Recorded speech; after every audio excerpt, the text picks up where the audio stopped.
بسم الله الرحمن الرحيم.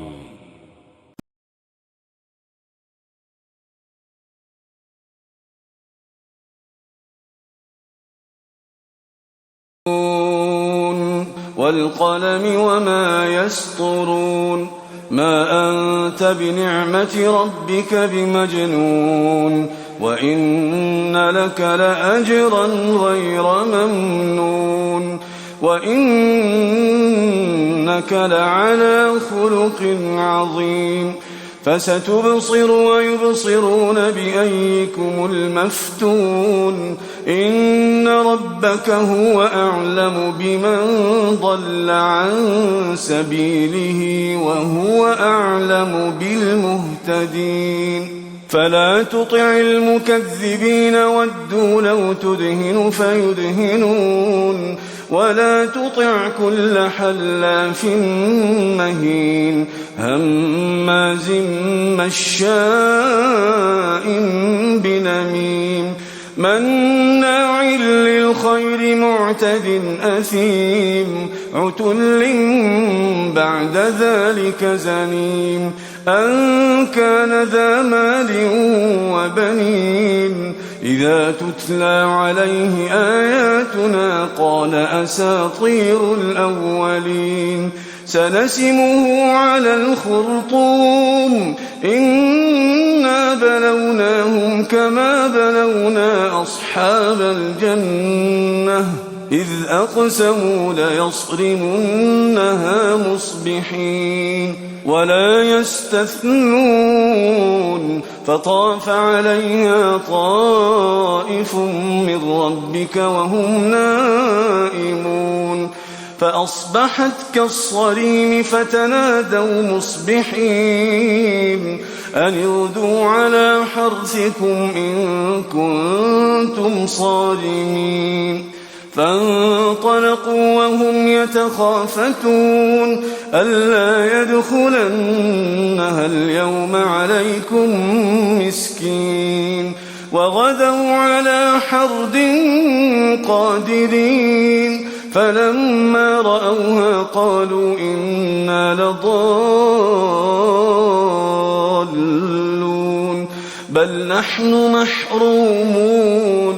قال أوسطهم ألم أقل لكم لولا تسبحون قالوا سبحان ربنا إنا كنا ظالمين فأقبل بعضهم على بعض يتلاومون قالوا يا ويلنا إنا كنا طاغين عسى ربنا أن يبدلنا خيرا منها إنا إلى ربنا راغبون كذلك العذاب ولعذاب الآخرة أكبر لو كانوا يعلمون إن للمتقين عند ربهم جنات النعيم أفنجعل المسلمين كالمجرمين ما لكم كيف تحكمون أم لكم كتاب فيه تدرسون إن لكم فيه لما تخيرون أم لكم أيمان علينا بالغة إلى يوم القيامة إن لكم لما تحكمون سلهم أيهم بذلك زعيم أم لهم شركاء فليأتوا بشركائهم إن كانوا صادقين يوم يكشف عن ساق ويدعون إلى السجود فلا يستطيعون خاشعة أبصارهم ترهقهم ذلة وقد كانوا يدعون إلى السجود وهم سالمون فذرني ومن يكذب بهذا الحديث سنستدرجهم من حيث لا يعلمون وأملي لهم إن كيدي متين أم تسألهم أجرا فهم من مغرم